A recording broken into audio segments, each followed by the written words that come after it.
Giving all praises to the Heavenly Father, Yahweh, Bahasham, Yahweh Shai, Bahasham, Rahachwarash. Double honors to the apostles, the bishops, and the elders at Great Millstone who rule well. Peace and salutations, as always, to the elect. News and prophecy, linking things that are happening worldwide, as well as here in Babylon the Great, linking these things to the Holy Scriptures, giving you faith and assurance, all right, that all of these things that are being done throughout the four corners of the earth are ordained, all right, and were prophesied before they happen, meaning the Heavenly Father is in control, all right, as the Scriptures say, all right, the king's heart is in the hand of the Lord, all right, so as we are witnessing this ongoing tension, as we'll get into in this lesson, between Babylon the Great, all right, and the beast, all right, which is the EU and even some NATO nations. We're witnessing tension, friction, which is going to lead to prophecy being fulfilled, as many of these European countries are going to disband from the agreement and confederacy that they had with Babylon the Great, all right, and be used as vessels, all right, to shoot missiles and help Russia finish the job which prophecy foretells. All right, so we're looking at America, right, and their relationship and support of the small hats as well is leading to tension throughout the four corners of the earth. All right, and they are now being called out, and as we'll get into, their look, Babylon's look is more stout than its fellows, and things are happening. All of these things are ordained of the Heavenly Father, as we just read or quoted. All right, Proverbs 21:1. The king's heart is in the hand of Yahweh. As the rivers of water, he turneth it whatsoever or whithersoever he will. Okay, let's get this in the NLT. The king's heart is like a string of water directed by the Lord. He guides it wherever he pleases. Okay, and currently here at the end of Esau's world, we know prophetically, right, that there will be tension between, okay, the EU nations, the beast, and the whore, Babylon the Great. All right, this is the book of Daniel, chapter 7 and 20. Okay, so the Lord is in control. That's one of the things you have to, add to your arsenal, is the faith and assurance that the Heavenly Father is the reason that all of these things are happening. Because once you lose that faith and you start to think man is in control, all right, you start to operate and think outside of what is written in the volume of the book. And there's going to be a lot pulling at us, all right, as we go down into this straight gate, all right, to attack our faith in that very, very assurance, man. Okay, so everything happening here on the planet Earth can be explained by biblical prophecy, including the victory over these very things. See? Daniel 7 and 20 says, and the 10 horns, which speaks to the EU nations, all right, Europe, all right, and of the other which came up, all right, which is Babylon the Great, and before him whom three fell, the Spanish, the French, and the British, all right, the Revolutionary Wars led to the 13 colonies of the United States, which eventually became the 50 United States. Even of that horn that had eyes and a mouth that spake very great things. Okay, and having eyes going into the fact that he's a mere man, but he boasts, all right, in his wisdom on the left-hand side, his AI, his sword, which AI has now been aligned with the sword. Okay, his false science, okay, which is pseudoscience, and all these various great things he boasts themselves in, which we've seen over the years. Miracles, all right, on the left-hand side are being performed right before your very eyes. A military that is just absolutely, astounding. Not only the military here in Babylon is amazing, right, the Navy, but then you have the, subordinate vassals, which are the EU nations and the NATO nations that have basically, formed this confederacy, that has made them an unstoppable beast. But at the forefront of this confederacy is Babylon the Great. You see, and there's tension between, all right, Babylon the Great and the European, countries, because Babylon the Great is of the opinion that the reason you Europeans, have or are able to enjoy, the fatness of any of the blessing is because of what we did in conquering, this western part of the world. Okay, and then the EU, all right, or European countries are saying, well, we funded it. Okay, and there's this constant back and forth. They don't agree economically.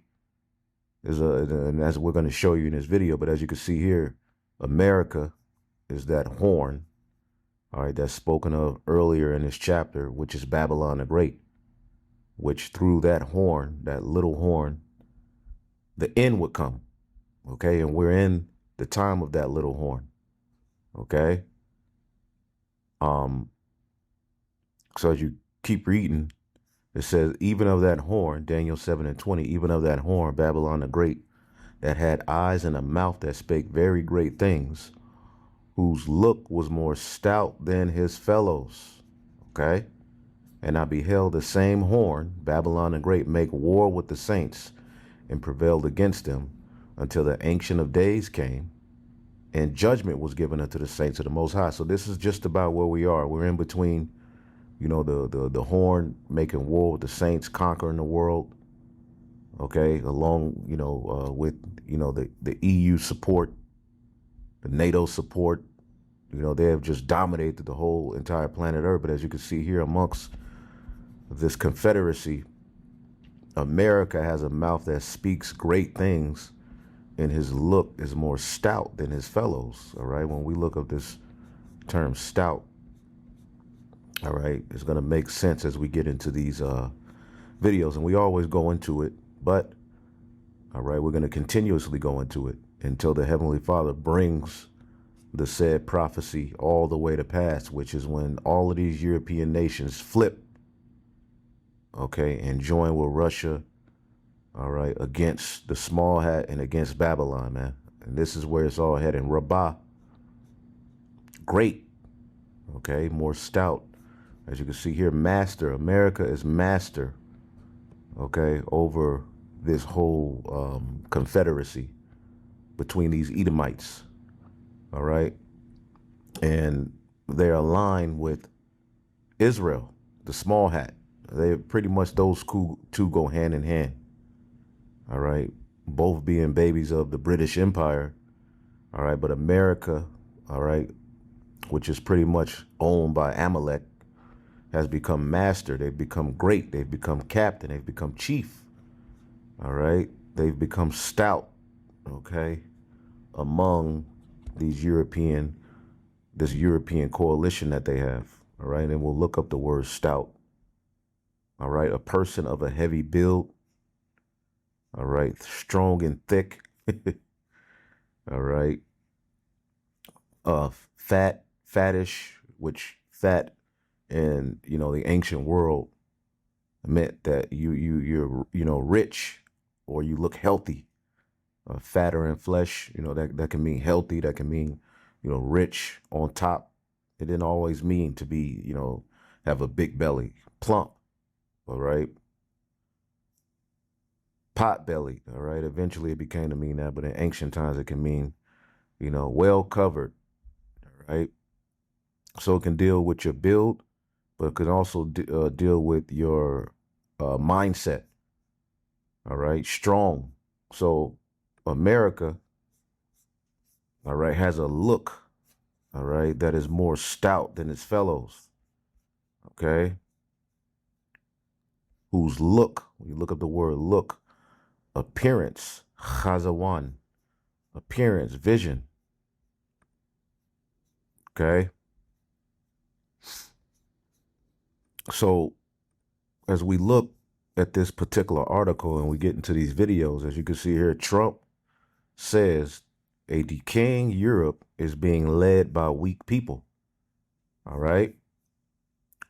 Donald Trump has described Western Europe, all right, which pretty much when you look at the map of the EU, it's nothing but the Western Roman Empire all over again. They've just now added, all right, Babylon the Great, okay, to make it a power worldwide, you see? And then you have Canada as well, all right? And we'll look at a map later if the spirit allows, but Donald Trump has described Western Europe as a group of decaying nations being led by weak leaders, all right, in this particular interview, which we'll show you. All right, let's listen to him, okay? This is off of Politico or Politico. It's called Donald Trump, the conversation. Let's listen to his mindset surrounding Europe. All right, as we just read, his look would be more stout than his fellows, and we'll also get into Daniel, the 2nd chapter, where it foretells you of this very, very divide that we're witnessing, which is key to our salvation. This is why we keep our eyes on this. I mean, look, then they should support it. Europe I'm friendly with all of them. I mean, I like all of them. I have no real enemy. I've had a couple that I didn't like over the years. I actually like the current crew. I like them a lot. But and I know them very well. I know them really well. Some are friends, some are okay. I know the good leaders. I know the bad leaders. I know the smart ones. I know the stupid ones. You get some. See that? This is stoutness. This is his look being more stout than his European fellows in this confederacy, all right, or alliance or allegiance that they have in these latter days. So the Lord is dividing these devils from the inside out. He's saying some of them are all right, some of them are cool, some are stupid. Listen to him. Europe I'm friendly with all of them. I mean, I like all of them. I have no real enemy. I've had a couple that I didn't like over the years. I actually like the current crew. I like them a lot. But and I know them very well. I know them really well. Some are friends, some are okay. I know the good leaders. I know the bad leaders. I know the smart ones. I know the stupid ones. You got some real stupid ones too. But they're not doing a good job. Europe is not doing a good job in many ways. They're not doing a good job. I want to ask They you talk about too that. much. They're not doing a good job. They talk too much. Okay? And they're not producing. We're talking about Ukraine. They talk, but they don't produce. And the war just keeps going on and on. I mean, 4 years now it's been going on, long before I got here. This is not my war. This is Joe Biden's war. And in terms of America, it's a very sad thing. And the only reason I really care about it is because I hate to see young, beautiful people being killed. That's largely why I got involved. I mean, if you look at the Congo and Rwanda, that's been going on. 14 million people at least killed. Nobody has any idea how many, but killed. Machetes, a lot of machete killings, vicious. But if you look at the wars and some of the wars that really we're going to be millions and millions of people. The Prime Minister of Pakistan said I saved millions of people by getting involved with stopping India and Pakistan from fighting. I do want to go back to Europe for a moment, though, because you said they're not doing a lot of things right in your view. And just well, they can't be doing do right because look what's happened. Well, your administration just released a new national security strategy that sent shockwaves throughout Europe. The strategy says a key pillar of American foreign policy should be, quote, cultivating resistance to Europe's current trajectory within European nations. How much should European leaders prepare for your administration to push to reshape the continent's politics? Well, Europe is a different place. What do you mean by that? And that? if it keeps going the way it's going, Europe will not be, in my opinion, many of those countries will not be viable countries any longer. Their immigration policy is a disaster. What they're doing with immigration is a disaster. We had a disaster coming, but I was able to stop it. You know, we have no people coming through our borders now, 0, 7 months. I mean, who would believe 0? We went from millions of people, in some cases, millions of people a month, but millions of people to no people. That's not what Europe looks like. The opposite, yeah. I know Europe, they're coming in from all parts of the world, not just the Middle East. They're coming in from the Congo, tremendous numbers of people coming from the Congo. And as we did a video on the reason you have mass, immigration or migrants coming to Europe or to America from these countries because they've dominated these countries, stolen their resources. So people are going to, look to go elsewhere where they can find work or, live some sort of decent life. All right. Let's not leave that out. All right. And see, we're living in a time where Esau Edom is trying to free himself of any form of guilt. All right. And play the blame game All right. But all of his crimes are being addressed through the Holy Spirit, man. You see? Because that's a big part of their end game is, pointing out how immigration is ruining, these European countries and America. Well, why is there so much immigration? If you allow these people to, even if you rule over them, if you allow them to benefit from the resources in their land. But again, this devil can never have enough. Okay. As a matter of fact, let's get that in Habakkuk. Okay. Because you can see this devil is talking greasy. Habakkuk chapter 2 and 5. Yea, also because he transgresses by wine. His way of operating, his philosophy, his very being is in league with the spiritual demon Satan. So nothing good will ever come from his policies. Nothing good will ever come from anything. Even when it seems like, all right, it's a decent policy, there's some undermining evil or wickedness in it. He's just not right. He is a proud man. The pride of thine heart have deceived thee. Neither keepeth at home. He's all over the world, right? Waging war. Okay. And all of you devils are guilty of war crimes, because we could talk about Babylon and the small hat and their war crimes worldwide, their international policy. All right. And how they break all kind of rules and the UN never does anything. All right, but how are they able to do a lot of that wickedness? All right, Libya, Afghanistan, Syria. How are they able to do a lot of this wickedness? The EU and NATO nations backing them. But see, we're living at a time where all of these agreements are being uprooted because of prophecy, and an evil eye is being turned towards Babylon the Great as well as the small hat amongst this Edomite, all right, power structure that has dominated the earth since the Renaissance, you see? And even within that, from the Renaissance on, there have been wars that they have with each other. But after World War II, pretty much they supposedly established some form of peace with the European Union. Before that, the EEU and, the Treaty of Rome and all of these various different things but now it's not working. It's not working, man. So he keepeth at home. He's all over the world, dominating, stealing resources, plundering, okay, ethnically cleansing, right? Who enlargeth his desires as hell. Okay? It comes to a point where it's like, okay, what more do you want? Okay? Well, destruction, death. His pride, his greed is going to lead to death. And as death, and cannot be satisfied, but gathereth unto him all nations, and heapeth unto him all people. Shall not all these take up a parable against him and a taunting proverb against him, and say, woe to him that increaseth in that which is not his? So the reason you got mass immigration, let's not take away from colonization and its role and factor in why people have to leave their countries or their homelands to try to live, to seek and live a decent life, because of all of the theft of you devils, man. Okay, just wanted to point that out. And even worse, they're coming from prisons of the Congo and many other countries. And for some reason, they want to be politically correct, which actually I think is the opposite of politically correct, but they want to be politically correct and they don't want to send them back to where they came from. And Europe is, if you take a look at Paris, it's a much different place. I loved Paris. It's a much different place than it was. If you take a look at London, you have a mayor named Khan. He's a horrible mayor. He's an incompetent mayor, but he's a horrible, vicious, disgusting mayor. I think he's done a terrible job. London's a different place. I love London. I love London. And I hate to see it happen.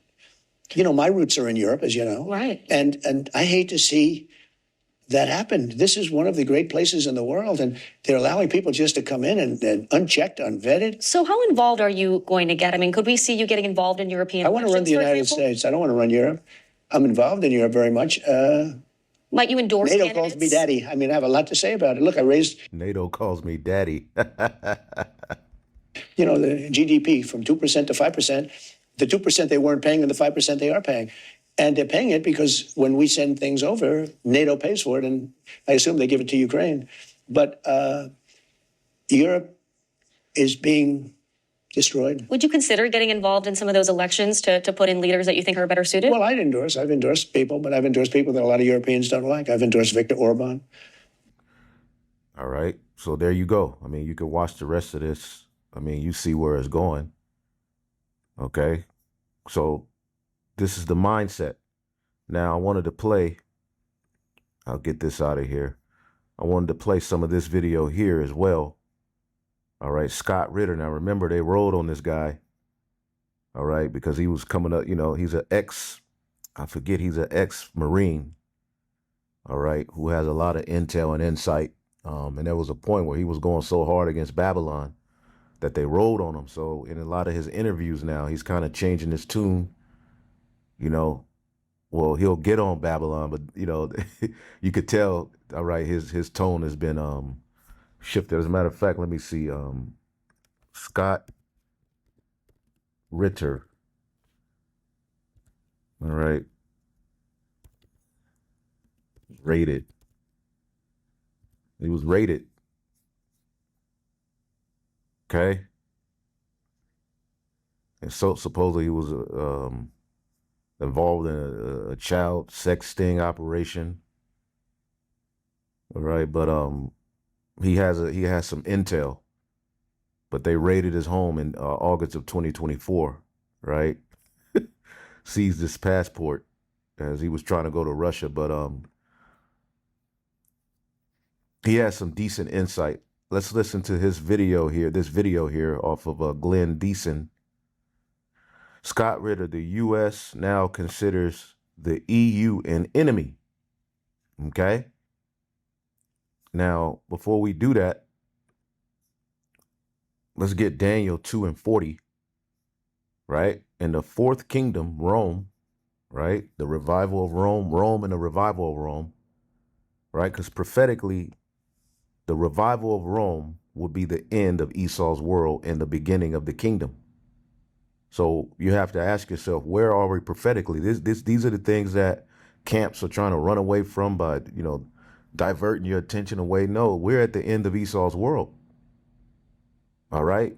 Because the final, stronghold of any heathen nation would be through that little horn that we were talking about, which is Babylon the Great, which is the revival of Rome. After that, all right, the Heavenly Father sets a decision. He sets a judgment and sends his son back. See? This is the book of Daniel 2:40. And the fourth kingdom shall be as strong as iron, for as much as iron breaketh in pieces and subdue all things. And as iron that breaketh all these, it shall break in pieces and bruises. And this was what Rome was able to do. Okay? As a matter of fact, let's get this same thing is talked about in 2nd Esdras, the 11th chapter. Okay? In the 40th verse, and the fourth overcame all. As a matter of fact, let's start at 39. Art thou that remainest of the four beasts who have made to reign in my world, that the end of their times might come through them? Okay, so the four beasts, you go to Daniel the 7th chapter, right? After those beasts ruled, the Lord would end everything and set up the kingdom of heaven. See, but then you had the fourth beast, which was Rome, right? And what did Rome do? And the fourth came, right? And overcame all the beasts that were past and had power over the whole world with much fearfulness, and over the whole compass of the earth with much wicked oppression. And so long time dwelt he upon the earth with deceit. For the earth hast thou not judged with truth. See? So Rome did that, but then Rome will be revived in the latter days. Then the end will come. And we're living in that right now. For thou hast afflicted the meek, thou hast hurt the peaceable, thou hast loved liars, thou hast destroyed the dwellings of them that brought forth fruit. See?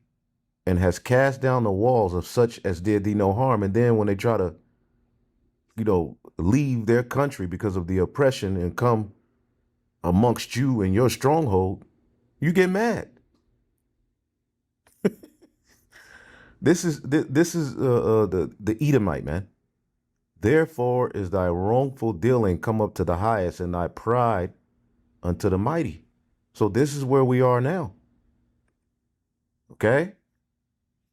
Daniel 2:40, and the fourth kingdom shall be as strong as iron, for as much iron breaketh in pieces and subdueth all things, and as iron that breaketh all these, shall it break in pieces and subdue and bruise. Whereas thou sawest the feet and toes, all right, because he's looking at a statue. This is a statue, a vision that Nebuchadnezzar received that's being broken down by Daniel, all right, who had the ability through the Holy Spirit to foresee future events, to break down dreams. And see, we're here in these latter days to expound upon these very visions and things that were broken down back then. So whereas thou sawest the feet and toes, which are the end of this big statue. Okay, as a matter of fact, let's type in a picture. Let's just look up a picture.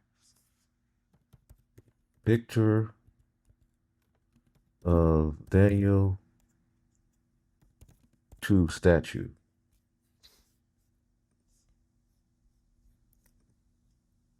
That's off Facebook. I don't have a Facebook. Let's see. This one.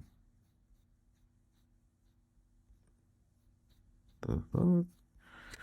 Let's do it like, okay. I'll just move it over, but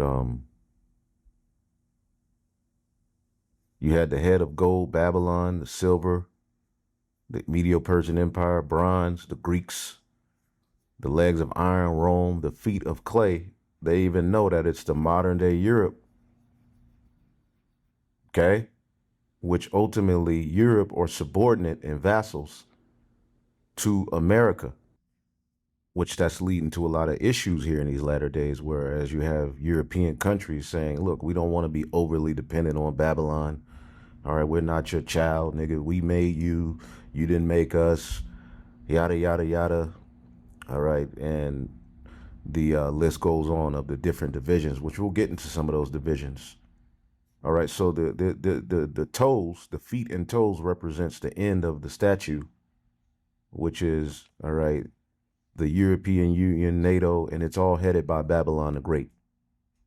Okay? But the Lord is dividing that sword, whereas thou sawest the feet and toes, part potter's clay and part iron. All right? For the kingdom shall be divided, but there shall be in it the strength of the iron. They have the strength of the sword, right? For as much as thou sawest iron mixed with miry clay, right? You take a iron, a piece of iron or steel, and you put a clay on it, they're not going to bind together. Okay? The clay is eventually going to fall off. They're not going to bind together, meaning that they would be divided. So they agree, all right, on a lot of things, but they disagree on more. You see what I'm saying? And this is prophecy, all right, pursuant to the book of Obadiah. We'll get that, but let's listen to Scott Ritter.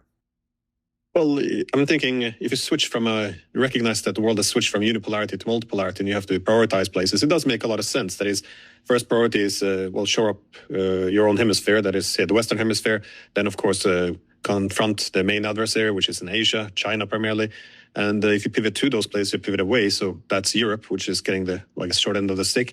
So a lot of this makes sense. But there's a lot of focus on ideology as well, though. How do you make sense of this? Or they call for reducing the role of ideology, to be more specific?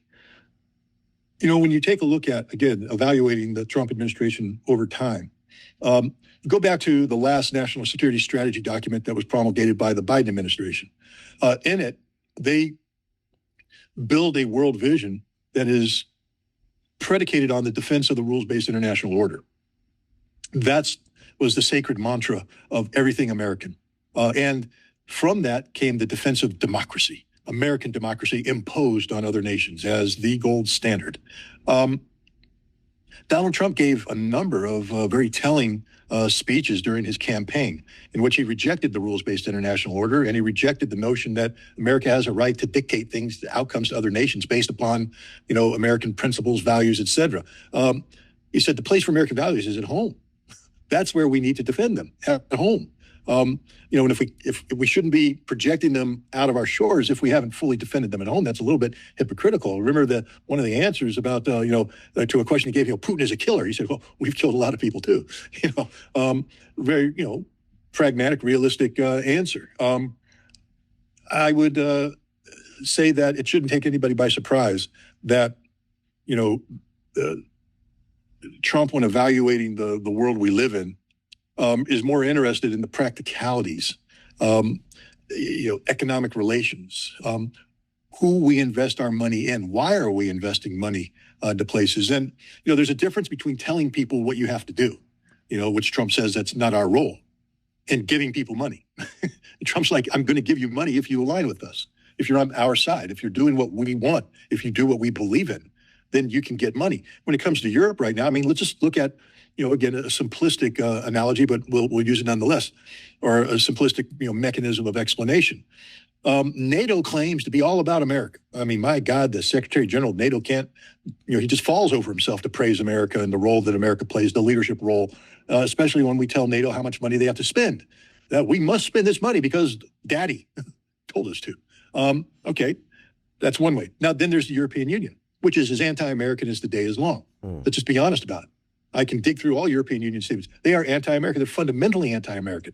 And it's not just the fact that they're posturing themselves as a global competitor to the United States. They don't like us. See that?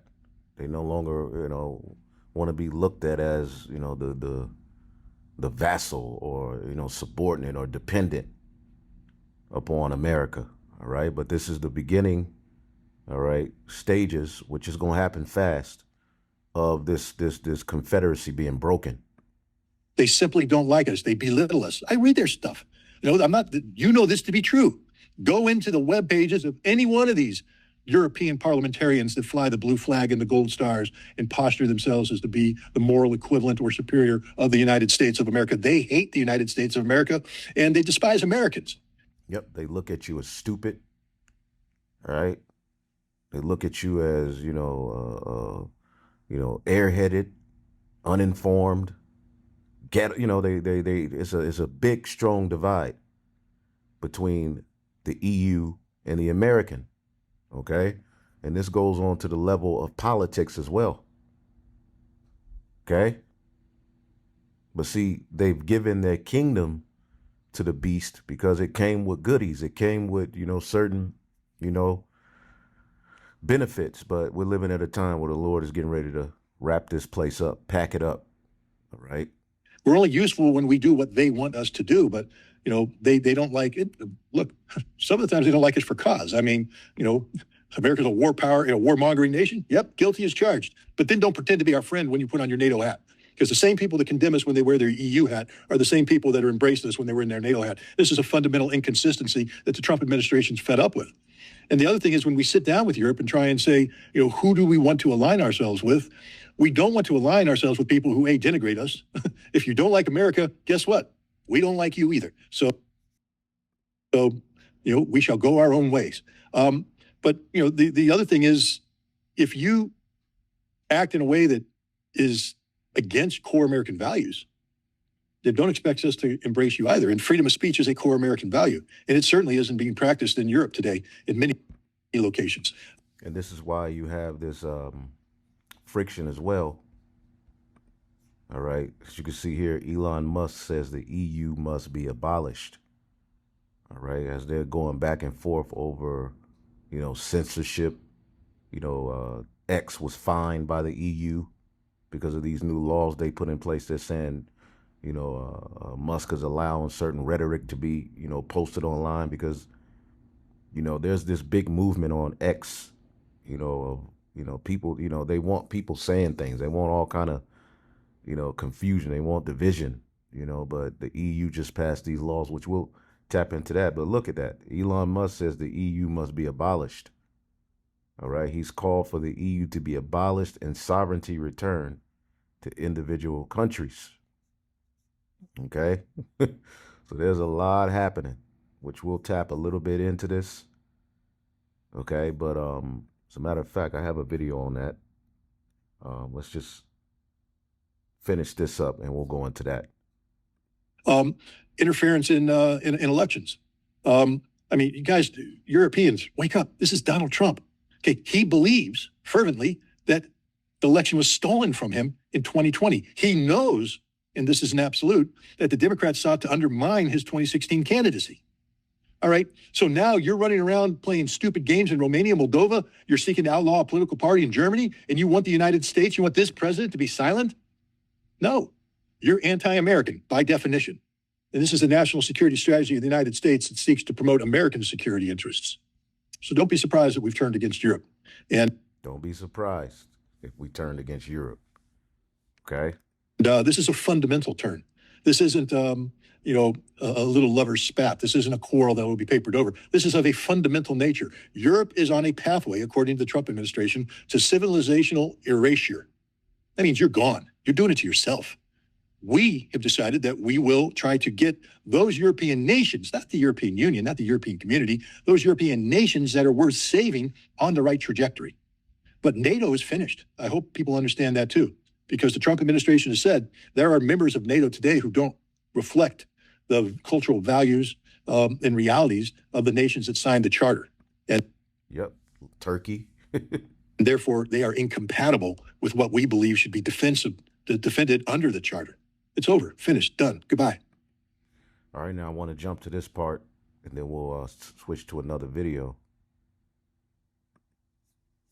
How you see the possible drop-offs among the European states? That is, you mentioned that the EU, either the EU or Europe, is now considered to be an enemy, and it doesn't seem that it doesn't seem like an exaggeration, really. Again, I would encourage people to actually read this document, where the European leaders are referred to as being authoritarian, undemocratic, essentially crushing political opposition, media, and dissent. So it does, and also when you add the aspect of seeking to cultivate opposition to reverse all of this, it does come off as that this is now not just a drifting apart, but an actual possible confrontation. But Europe, no matter how much we talk about Europe as an entity, it's the EU itself has 27 member states, and for some, like Hungary, they're under great pressure and being punished often by the EU, by the Germans. So there's going to be some drop-offs. You mentioned Poland, of course, that they have for good reasons. They want to have America. Well, they will favor America over, for example, the Germans. But how do you see this conflict between the EU and the United States? How would this... And to tap into that real quick, some of the stuff he's going into. From Washington. You can see here, big crisis in European Union. Italy, Hungary, and Poland, and Austria drifting away. The end of the EU. Okay, so this speaks to everything that prophecy said. All right, Daniel 2, all right, and 41, whereas thou sawest the feet and the toes, all right, part of potter's clay and part iron, the kingdom shall be divided, but there shall be in it the strength of the iron, for as much as thou sawest iron mixed with miry clay. And as the toes of the feet were part iron and part clay, the kingdom shall be partly strong and partly broken. So they agree on certain things, but they disagree. And some of the main disagreements that we can just summarize here, all right, between the EU and America, and NATO's up in there as well, is trade conflict, all right, digital regulation fight, okay, as we'll tap into that. Foreign policy rifts.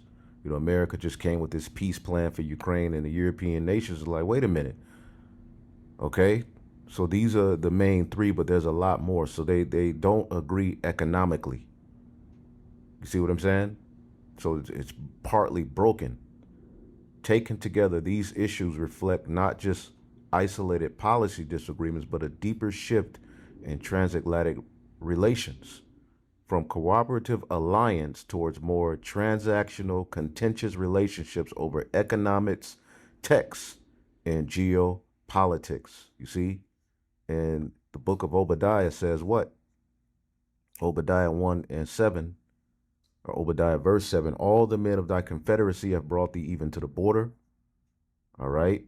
The men that were at peace with thee have deceived thee and prevailed against thee. They that eat thy bread have laid the wound under thee. There is none understanding in him. Okay. So we're witnessing, okay, an abolishment of this confederacy. All right. Your allies will turn against you. Okay. The men that allied with you shall send you away to the border and set your ass up to be destroyed. The men you were at peace with will deceive you and overpower you. So as these different countries are, drifting away from the alliance that benefited Babylon the Great, all right, as we're going to get that in Revelation 17, what's going to happen? All right. Russia is going to step up in there and save a lot of these countries, and they're going to align themselves against the West, against the small hat. This is what's being formulated through the Holy Spirit. But let's keep listening to this guy for a little bit more. Affect the cohesion, you think, of Europe? Because it's not as if all of European countries are going to stand up and let's, de-invest from America. We'll stand together.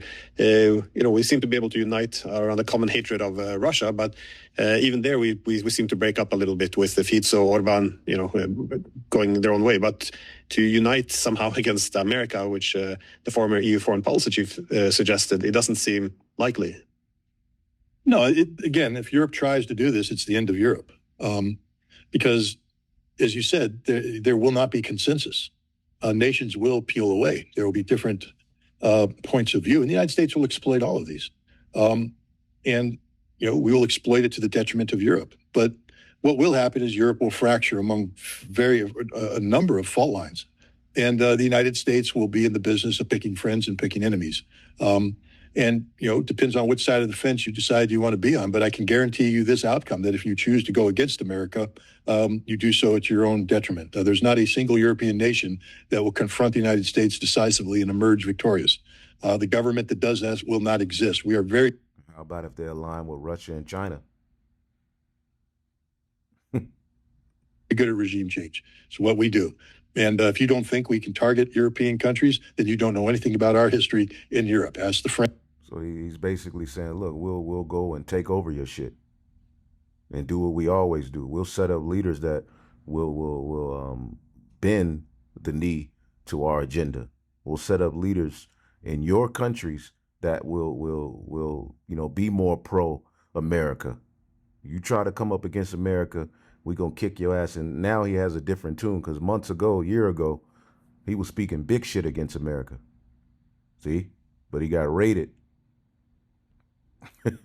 So he's kind of switched his tune, and he's being a little bit more balanced and more pro-America. But we know what the prophecy says. It ain't going to end well for Babylon the Great, man. French, ask the Italians, ask the Germans, ask anybody.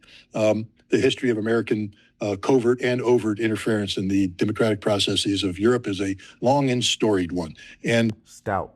His look is more stout than his fellows.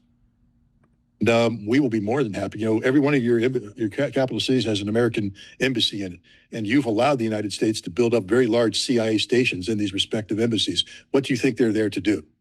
To hold hands and sing Kumbaya? To be your friends? No, they are there to implement the policy directives given to them by the President of the United States. And one of the main things they do is political action. And they will actively be undermining any government that dares vocalize opposition to Donald Trump and the government of the United States. So it's over. You picked the wrong enemy. We're not an outsider that doesn't know anything about you. We built you. We created you. We clothed you. We fed you. We taught you how to crawl, taught you how to walk, taught you how to run, taught you how to talk. That's a look more stout than his fellow. This is the American mindset towards Europe. We built you. It's through us coming over here and conquering and destroying that you were able to benefit and partake in the fatness, right? There's not an aspect of European society that we aren't intimately familiar with and don't intimately control, either directly or indirectly. You picked the wrong enemy. You have zero ability to influence the United States. We have maximum opportunity to influence Europe. This is not a fight you want to fight, but if you do want to fight it, the outcome will be guaranteed. You will lose, and losing will not be pretty, because we will collapse you. We will collapse you politically. And if you want to play the harder game, we'll collapse you economically. We will be the ruin of Europe if that's the game Europe wants to play. Yeah, remember I had a talk with. All right, so you can watch the rest of that video. Let's check out this one. Now, Rasmus Jarlov is a conservative member of Denmark's parliament and chair of its defense committee. Thanks so much for joining. Hello, Jim. Thank you. So first, I'd like your reaction to seeing Denmark, a NATO treaty ally, looking across the Atlantic at the U.S. and seeing a potential threat. We participated in all the major U.S.-led wars in Korea, in the Gulf, and many other places in Afghanistan, Iraq, and so on. So it's not great that now we're receiving threats regarding Greenland, which is the main concern from a Danish point of view. Well, you've only gone and done it, Donald. The United States of America, long seen as the world's defender of freedom, is now being called a military threat by its own allies under Donald Trump's leadership, to the point that one of the United States' closest allies has now stopped sharing intelligence because of the way that the U.S. is handling foreign policy. And it's questionable at best. One of our biggest allies, the United Kingdom, recently stopped sharing intelligence with us in the Caribbean because they question whether this is legal or not. We've been asking for more briefings from the right people. We have not received them, but the information that you just shared with me is the public information. I don't have much more beyond that. Well, So yeah, some of these beast system allies of they're allies with America are questioning some of the moves that they're making. All right, blowing up ships, seizing oil. They're like, wait a minute, is this legal? And these are the things that America and the small hats have just been able to get away with worldwide, because everything is vetoed by in the UN.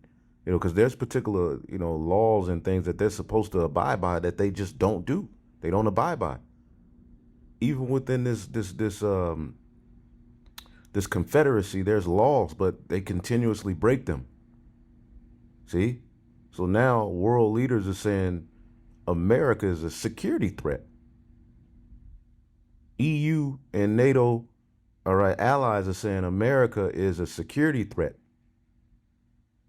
And the French government has said it's a violation of international law and the law of the sea. That's what our allies are saying about those strikes that are happening there. Now let's talk about this. The U.S.'s closest allies, countries that have fought wars side by side, traded secrets, shared intelligence with since World War II, are now openly questioning whether the United States is the threat, not the protector. Earlier this week, the Danish Defense Intelligence Service, Denmark's top spy agency, dropped a bombshell. In its annual security report, they didn't just list Russia and China as threats. They said the United States itself is now seen as using its military and economic power in ways that create security concerns for other nations, most notably including U.S. allies. We have some news right now. Denmark officially says the United States is a national security risk, the first ally of the United States to classify us as a national security risk to them. This report was released by the Danish Intelligence Service and said that the world's great powers are, quote, increasingly prioritizing their own interests and use force to achieve their goals. And the report, for the first time, named the United States as because of, quote, uncertainty about the role of the United States as a guarantor of European security. The United States uses economic power, including in the form of threats of high tariffs, to enforce its will and no longer excludes the use of military force, even against allies. And now the United States is officially classified as a security threat to Denmark. Remember, there's been the whole back and forth over Greenland and Greenland's future. No one's really talking about that anymore. But this is a pretty significant development. So even with the Greenland thing, all right, could watch a little bit of this. Arctic showdown. Trump's Greenland envoy Landry triggers EU fury. Ursula warns border not for sale. So Trump wants control of Greenland, right? And that goes against interests of the EU. New geopolitical storm is erupting in the Arctic, and it's putting the United States on a collision course with Europe. European Commission President Ursula von der Leyen has issued a blunt warning after U.S. President Donald Trump intensified his push to annex Greenland. Standing firmly beside Denmark and Greenland, von der Leyen declared the European Union's full solidarity, stressing that territorial integrity and sovereignty are non-negotiable pillars of international law. Her message was clear: borders cannot be redrawn by force or ambition. The flashpoint came after Trump announced the appointment of a special envoy to Greenland. a move almost unheard of in international diplomacy.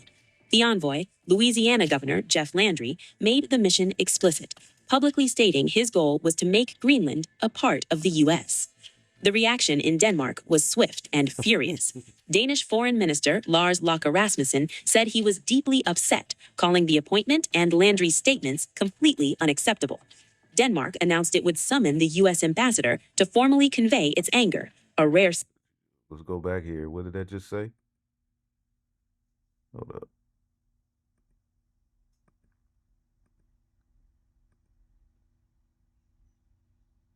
EU chief warns sovereignty and territorial integrity are non-negotiable. Okay. Was another one I was just looking at.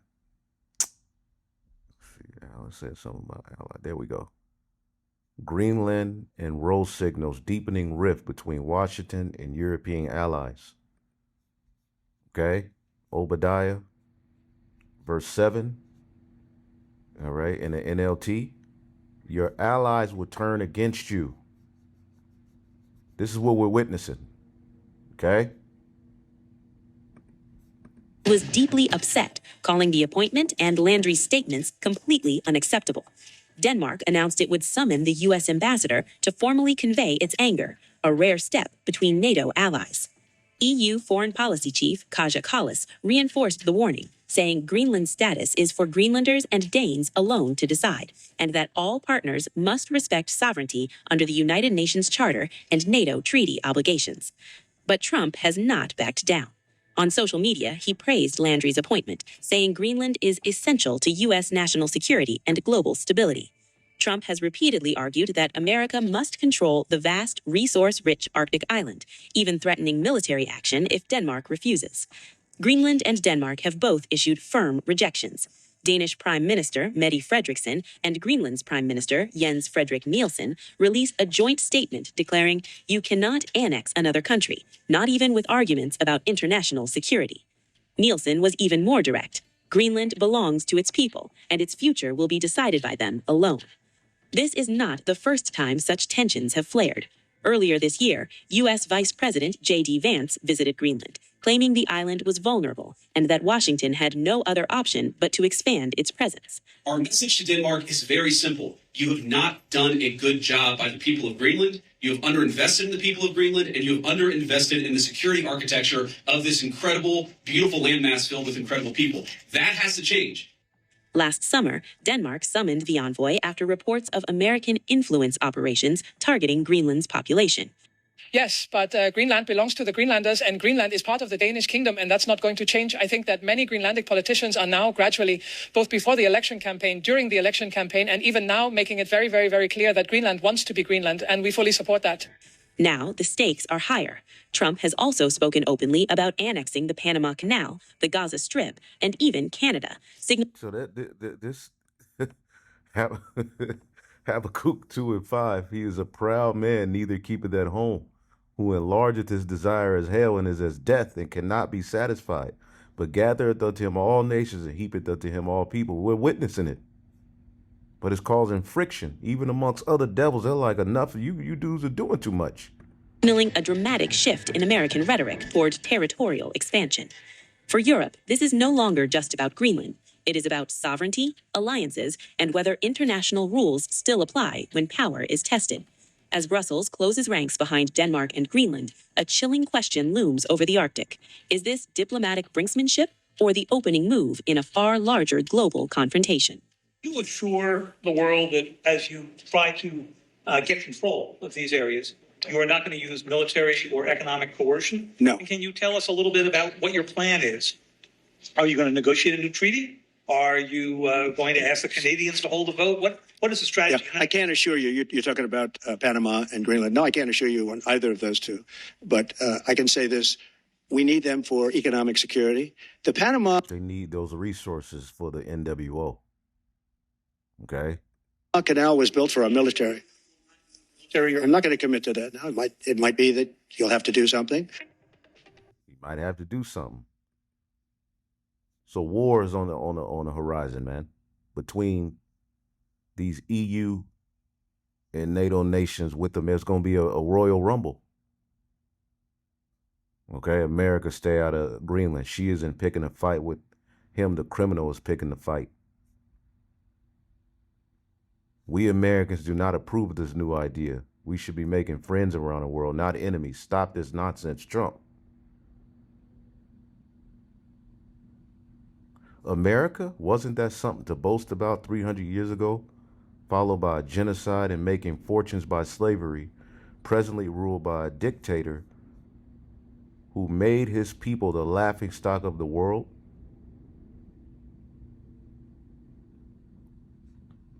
I'm Canadian. I'm more happy than happy to fight the criminal USA with Denmark. The US has to have Greenland, well, Russia has to have Ukraine, and China has to have Taiwan.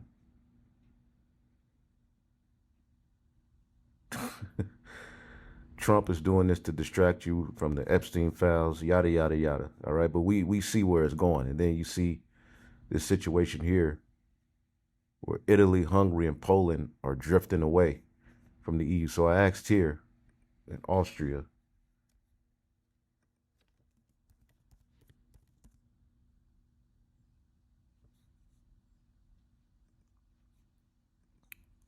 why is Italy, Hungary, and Poland and Austria in talks to leave the EU? Okay.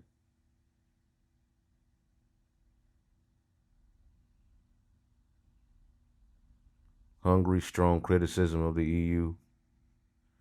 Poland, some public Euroscepticism, but not an exit plan. Italy's political tension with the EU. So there's just friction. Okay, there's just friction. It says the bottom line, none of these countries are legitimately in formal talks to leave the EU, but it's basically the divide is weakening the alliance. Okay? So when it says they're drifting away in the end of the EU, basically the alliance is being weakened, okay? Because pursuant to the book of Revelation 17, right? And you can look more into exactly what's going on with those countries, but all we need is the division, just to show you that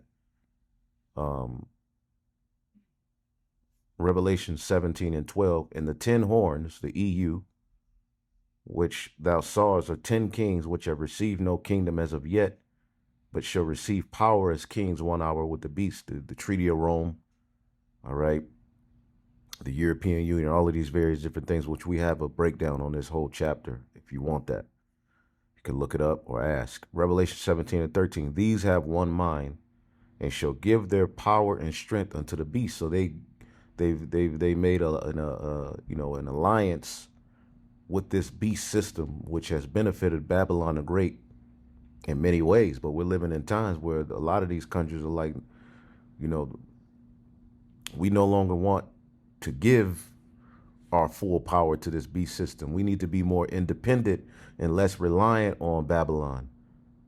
Okay, we don't agree economically. We don't agree technology wise. We don't agree with, free speech, and all of these various different things that America stands for. It's just a big ball of division.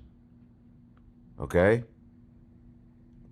So they've given their power to the beast, which benefited Babylon, but eventually, all right, these shall make war with the Lamb. So all of these Edomites are going to eventually make war with the Lamb, but he's going to destroy them. All right? But the point here in Revelation 17 and 16, in the 10 horns, the EU, which thou sawest upon the beast, these shall hate the whore, America, Babylon, and shall make her desolate and naked, and shall eat her flesh, and shall burn her with fire. For God hath put it in their hearts to fulfill his will, and that they're going to align with Russia to do that, and to agree to give their kingdom unto the beast, until the words of the Most High be fulfilled. And his words are being fulfilled. Okay? So Daniel 2 and 42, and the toes of the feet, the 10 toes, are part iron and part clay. So shall the kingdom be partly strong and partly broken. Whereas thou sawest iron mixed with miry clay, they shall mingle themselves with the seed of men through different agreements. All right, even early Europe, all right, they use marriages as forms of, binding their control and different, alliances. All right, they went amongst these nations, set up puppet governments, and everything was done for the benefit of forwarding this, concept of Babylon. But now it's not working anymore. But they shall not cleave one to another, even as iron is not mixed with clay. And this is going to lead to the kingdom coming. So they're not cleaving one to another. All right, it's basically the point of me showing you these videos. Okay? As a matter of fact, the Trump administration is taking its attacks on Europe from words into action. On Tuesday, the U.S. government announced visa bans on 5 Europeans who it accused of working to suppress American accounts on social media. The most prominent person targeted is former EU Commissioner Thierry Breton, considered a key architect of the Digital Services Act, or DSA, by the State Department. The landmark European legislation is meant to combat hate speech and disinformation online, but Washington argues it restricts free speech. For far too long, ideologues in Europe have led organized efforts to coerce American platforms to punish American viewpoints they oppose. The Trump administration will no longer tolerate these egregious acts of extraterritorial censorship. The DSA has become a frequent target of U.S. conservatives who see it as a weapon of censorship against right-wing thought in Europe and beyond, an accusation the EU furiously denies. Breton compared the visa bans to American political repression in the late 40s and 50s under Senator Joseph McCarthy. Is McCarthy's witch hunt back? As a reminder, 19% of the European Parliament, our democratically elected body, and all 27 member states unanimously voted the DSA. To our American friends, censorship isn't where you think it is. The 5 Europeans targeted were identified by Undersecretary for Public Diplomacy Sarah Rogers on X. Aside from Breton, they include higher-ups at organizations working to counter digital hate and disinformation. Along with the DSA, the U.S. has gone after the UK's equivalent Online Safety Act. Last week, Washington suspended a tech cooperation deal with Britain, citing opposition to the country's online regulations. So there you go. There's just more divide. And this is why It's time now for Truth or Fake. Vedika Bahel joins me. Elon Musk is talking about, he's clashing with Europe. On set. Hi, Vedika. Hi, Karis. Vedika, European digital transparency rules have become a flashpoint between Brussels and US big tech companies backed by Donald Trump's administration. Today, the European Commission has completely dismissed what it called completely crazy statements by Elon Musk. What did he say? Well, yes, that is correct, Karis. X's Elon Musk has posted a slew of online attacks against the EU after the European Commission imposed a €120 million fine on X for breaching its transparency obligations. Now, in what I can only describe to you as a online frenzy, Musk posted and reposted a series of memes and jabs and satire. We can see a couple of examples of that here about his anger against the EU's decision. But he did take this as far as to compare the European Union to Nazi Germany. Now, he also made posts calling to dissolve the European Union entirely. He said here that the EU should be abolished and sovereignty returned to individual countries so governments can better represent their people. He followed this up by saying, I love Europe, but not the bureaucratic monster that is the EU. Now, this constant posting and these constant jabs, I'm talking hundreds of tweets here, well, this led to a response from the bloc itself, which said it's part of freedom of speech to put out even completely crazy statements. So the bloc hasn't minced its words there, Karis, about how it sees Elon Musk's behaviour. And Vedika, what is the reason for this €120 million fine against Musk's platform?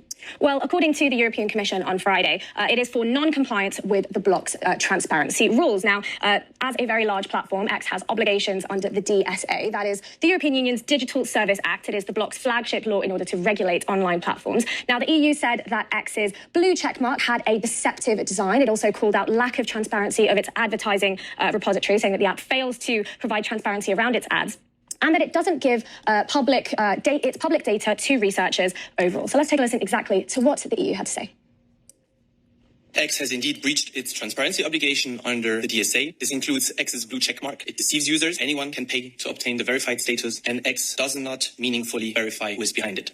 It also includes X advertising repository, which does not work properly, and X... And it's all bullshit because they all getting ready to bring censorship on another level, but they want to show you the struggle and divide over the topic, but I just typed in basically what's going on, what's the tension between America and the EU surrounding censorship, just to get to the point. The summary, The EU is restricting strict digital rules intended to make online platforms safer and more transparent. The U.S. views part of this as censorship directed at Americans and tech companies, calling these actions illegitimate and retaliatory. Elon Musk's X platform has been fined by the EU, and Musk's outspoken criticism has inflamed political opposition in the U.S., making him a central figure in this diplomatic and regulatory clash. This dispute reflects deeper philosophical and political differences about how to balance content, moderation, freedom of speech, and accountability on tech platforms. So that it's just more division between the beast and the whore, man. Okay? Let's finish a little bit of this one.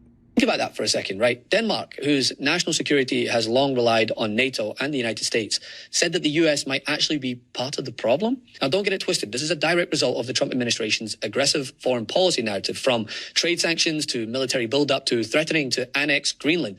And now allies increasingly view the United States not just as disruptive, but unstable. At least on paper, the U.S. and Denmark remain treaty allies. They're both members of NATO. But now you have Denmark looking to the U.S. as a potential threat. Can those two things be true at the same time? Or is the reality that that alliance doesn't truly exist anymore? No, let's not take it that far. I mean, we have NATO, and we have not heard the Americans not wanting to be part of NATO or not wanting to honor the NATO oath. So let's not take it as far as saying that we... And they are now, all right? Check this out. The message is clear. Washington wants Europe to shoulder more of its own defence. A Reuters report says the Pentagon told European diplomats that nations have until 2027 to take over most of NATO's defence capabilities. That's everything from intelligence to missiles and troop deployments, roles the US has dominated for decades. If they don't, the US could decide to stop participating in some NATO defence coordination mechanisms. The Trump administration's pressure on NATO allies is nothing new. In March, Trump had already questioned whether he'd defend countries that don't spend enough. Well, I've said that to them. I said, if you're not going to pay, we're not going to defend. I said that 7 years ago. And because of that, they paid hundreds of billions of dollars. I said, if you're not going to pay your bills, we're not going to defend you. The Pentagon's... So if America withdraws its presence from NATO, okay, that leaves these countries to pretty much fend for themselves, and they're going to make a coalition, Ezekiel 38th chapter. They're going to merge with Russia, all right, and eventually hate the whore, okay? This is good news to Putin, because what do you think Turkey's going to do? What do you think France is going to do? Staff who set the deadline haven't laid out how the US would measure Europe's progress. But European officials say 2027 is unrealistic. Even the EU's own 2030 target for military self-reliance is seen as ambitious, and many key US capabilities can't be replaced quickly. Washington's relationship with NATO runs hot and cold. Back in June, Trump was applauding European leaders for backing a plan to raise defence spending to 5% of GDP. But in the months since, he's shown a willingness to negotiate with Russia over the war in Ukraine. And his Deputy Secretary of State told NATO foreign ministers this week it was obvious Europe should take primary responsibility for its own security. All right, so we're living in interesting times, because Europe, all right, with the threat of Russia, they eventually go lay down, because they ain't gonna want a war with Russia, all right, without America's presence. So very interesting times going forward. And it's a lot, but the bottom line is that there's division, you know? We don't have NATO anymore, and we're not allies. We are allies. We are in NATO together, and we have sworn an oath to fight for each other if that should be necessary. We already did it in Afghanistan when the United States invoked the NATO Article 5 as the only country in NATO's history, so we already went there and fought for the Americans. And the Americans definitely fought for us in the Second World War. So I think we owe each other some gratitude. I think we owe the Americans more gratitude than the other way around, and we understand that. We also understand that Americans are tired of paying too much money to protect Europe. That's fair enough. But it shouldn't develop into animosity and belittling each other and talking about how Europeans want to end freedom of speech and other things that are being said at the moment that simply are not true. We share the same values. We should be allies. No, y'all don't share the same values. Y'all are divided. You know, our country's at a tipping point. We could go bad. We're at a tipping point. A tipping point? Folks, that might be the understatement of the year, because while the media is obsessing over clickbait and manufactured outrage, NATO's worst nightmare is quietly becoming reality, and the technocratic control of the United States under Palantir and Peter Thiel and all of those guys is happening in real time. And yes, everything is changing right before our eyes. I'm going to show you exactly how this is unfolding. So over the past 48 hours, I received exclusive information from sources, information that has not been reported anywhere else. And here it is, that 2 Russian nuclear submarines have arrived off the coast of Venezuela. And more are on their way. This is in addition to the Russian battleships and cruisers, which have already headed to the region, and that has been reported. Let that sink in. These are not patrol ships. These are not advisors. These are nuclear submarines. And if you understand Russia's nuclear submarine fleet right now, this should set off alarms, because Russia's undersea nuclear capability is not just competitive with the United States, it's blowing us away. It surpasses us in several key areas, in size, in stealth, innovation. Their 2 new style submarines are the apex predators of the ocean right now, and we can't compete. And they are parked right now in our hemisphere. Why? Because something much bigger is happening behind the scenes, something Washington and Brussels don't want to talk about. They keep talking around it, but we're going to talk straight at it today. And here it is. Last week, President Trump quietly unveiled what insiders are now calling the Trump Doctrine. You could call it the Trump Corollary. It's a seismic rewriting of the U.S. grand strategy that effectively ends the unipolar order that America has dominated since 1945. The U.S. as the reserve currency, as the superpower. Gone. Trump just declared it. Dare I say that this is a game changer? You probably didn't hear about it because the media totally ignored it, completely actually. But Europe heard it. China heard it. Russia definitely heard it, hence the submarines. And Trump told the truth, that NATO never once spoken out loud. There are now 3 great powers in the world: the United States, China, and Russia. That's it.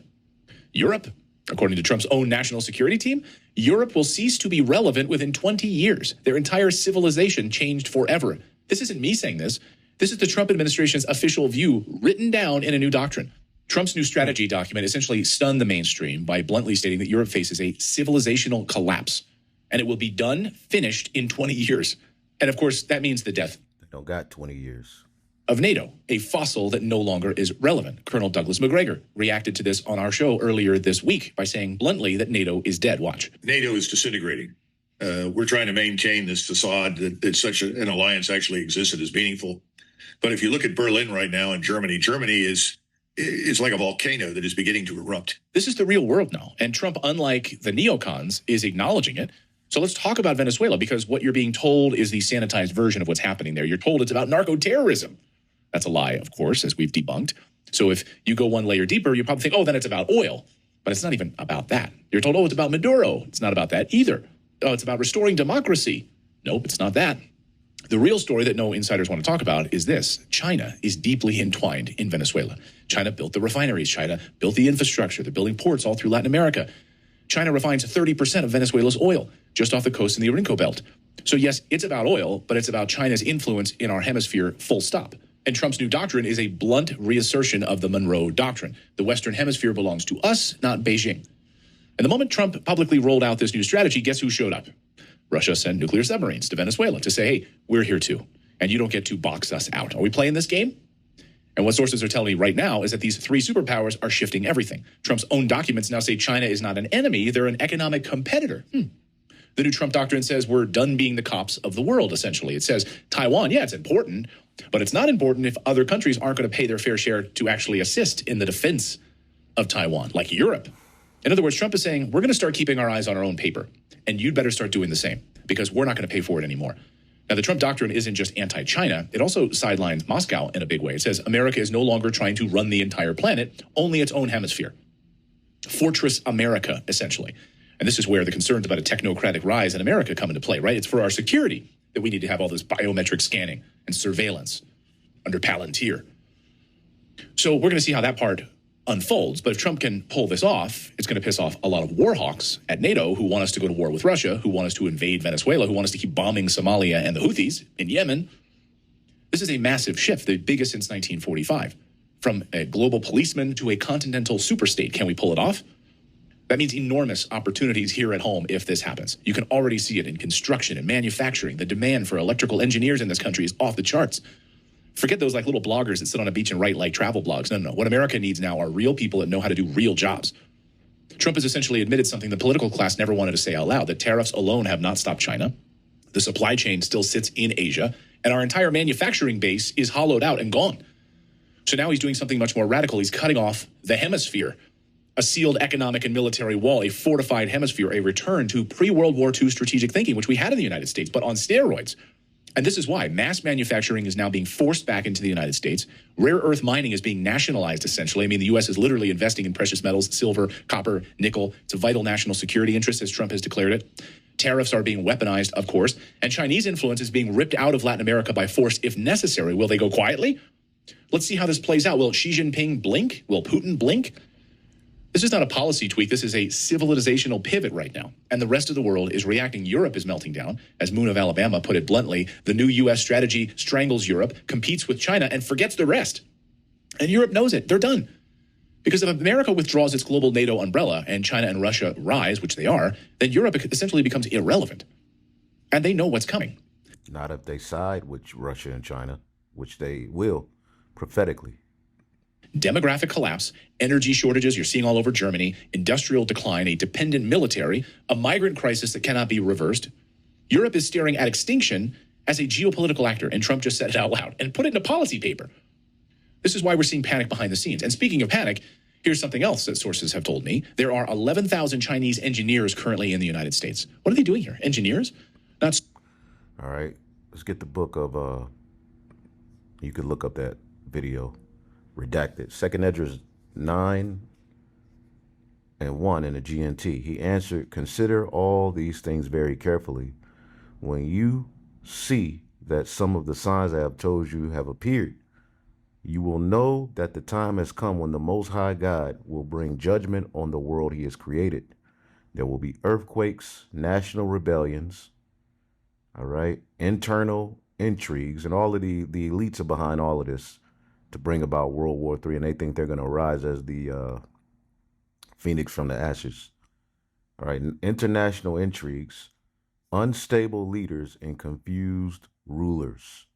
When you see these things happening, you will know, all right, that they are what the Most High God has spoken of since the beginning of creation.